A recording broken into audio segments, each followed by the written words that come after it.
Pergunta que não quer calar. Será que realmente os bolsonaristas são de fato tão antipetistas assim? E será que os petistas são tão anti-bolsonaristas também? Você quer entender por que eu estou fazendo essa pergunta? Eu vou lhe explicar, mas depois da vinheta.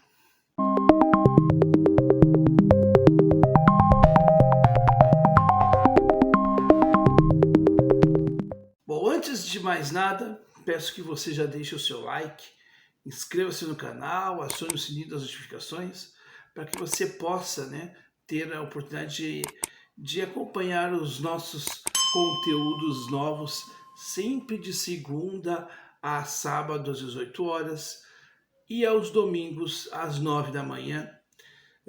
E a gente sempre tem conteúdos também de shorts ao longo do dia, geralmente ali pelo meio-dia, mas também, a gente sempre de vez em quando tem um conteúdo extra aí em outros horários. Enfim, seja muito bem-vinda ou bem-vindo ao Falando de História, e esse é o X da Questão.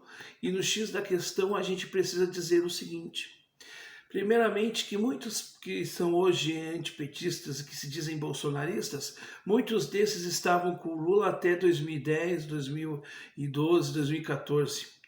Enquanto eu, por exemplo, estava já do outro lado da trincheira, fazendo uma oposição à esquerda contra, aquilo que eu acho equivocado e errado do governo Lula, esses estavam aplaudindo o governo Lula, muitos desses. Outra parte também que se diz tão antipetista assim, só começou a se manifestar exatamente a partir de 2015, quando começou a ter a tragédia real do petismo no Brasil, porque Dilma destruiu o tecido econômico, social, a partir de 2015. E efetivamente aí alguns foram para o lado do Bolsonaro, quando o Bolsonaro surgiu como uma forma de meme, e esse meme, começou a crescer. Mas essa é que é a realidade. Então, quando eu vejo hoje bolsonarista vindo atacar o Ciro, que segundo eles ele não tem chance de ser presidente, que segundo estes o Ciro é um mentiroso, que segundo estes é um cachorro morto, eu pergunto por que eles atacam um cachorro morto, que atacam alguém que não tem nenhum potencial eleitoral?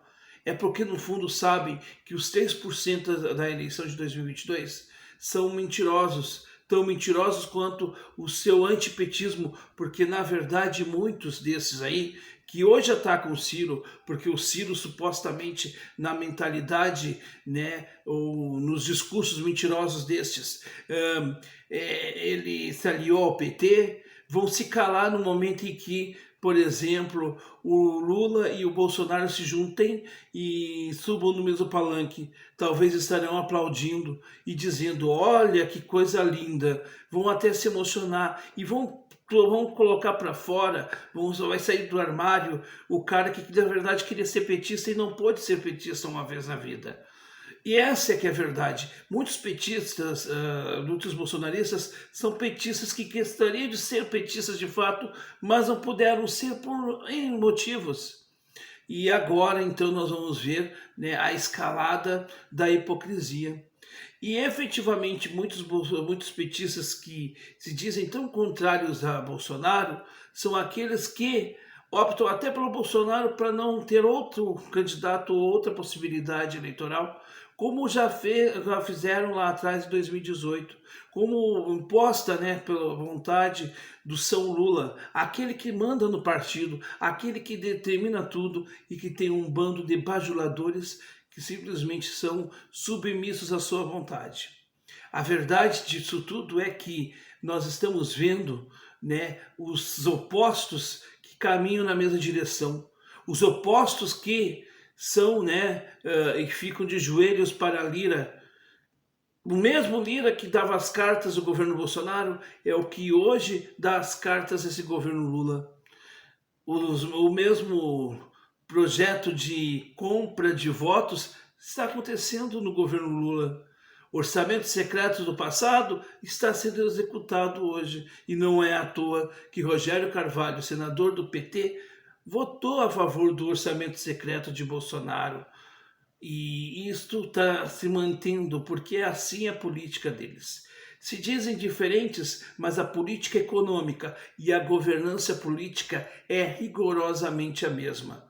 Se preocupam com símbolos, com cores, com discursos, né, daquilo que parece ser, mas não se preocupam em ser, porque as suas essências são as mesmas, a da mentira, da enganação e simplesmente do ódio. Por quê? Porque eles apostam do ódio, da desinteligência das pessoas e da negação como ato de execução política. Nunca ganharam politicamente, só ganharam eleitoralmente por situações anômalas que a democracia faz com que tenhamos como presidente um sujeito despreparado como Bolsonaro ou um sujeito senil e também despreparado como Lula de hoje. Um sujeito que não tem ideia para nada do Brasil, que não sabe como gerar empregos e que com certeza não sabe como gerir o Brasil, porque se preocupa muito mais em vender uma imagem para fora daquilo que ele mesmo sabe que não é.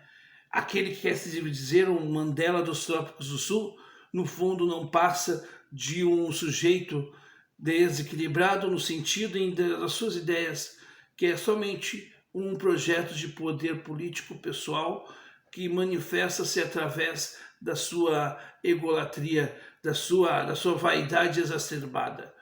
Ao passo que também Bolsonaro, que nunca foi nada, se tornou presidente e nem mesmo preso vai ser, porque provavelmente vai ser liberto pelas garras do mesmo Lula, a qual talvez terá que pagar a dívida, tendo que subir no palanque de Lula. Lula, que cooptou Collor no seu palanque, também cooptou Maluf, e agora a terceira figura da direita brasileira que vai se curvar para o Lula será com certeza, né, e parece que está tudo encaminhando para isso, Bolsonaro. E eu estou falando agora, porque quando acontecer, as pessoas vão dizer que olha que surpresa.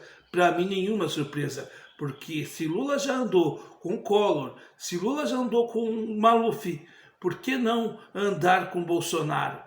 E é esse o fator. Hoje, os bolsonaristas anônimos de perfis fakes estão aí, fazendo o serviço sujo para agradar o seu painho Lula e o que está, talvez, através do seu ministro que vota totalmente a favor da direita no STF, que está livrando, né, a cara deste cidadão que deveria ir para a cadeia. Pois bem, pois essa dívida de gratidão pode ser paga numa futura ou possível chapa Bolsonaro e Lula, para mostrarmos, né, o quão descarados e quão desequilibrados do ponto de vista moral, ético e político o Brasil está vivendo. E aí, meus caros, não adianta vir com falas bonitas, não adianta vir com falas enganadoras. Nós aqui vamos resistir e vamos continuar na mesma toada de Darcy Ribeiro, que dizia que detestaria estar ao lado dos que lhe venceram. E nós estaremos, sim, derrotados politicamente, talvez não, eleitoralmente, talvez sim, mas sabendo que a gente tem princípios que nós não vendemos e que, ao estarmos derrotados, é muito melhor do que estar vencendo ao lado dos traidores e sendo, na verdade, fantoche do mercado financeiro que tem interesse de cada vez mais lamear a política brasileira.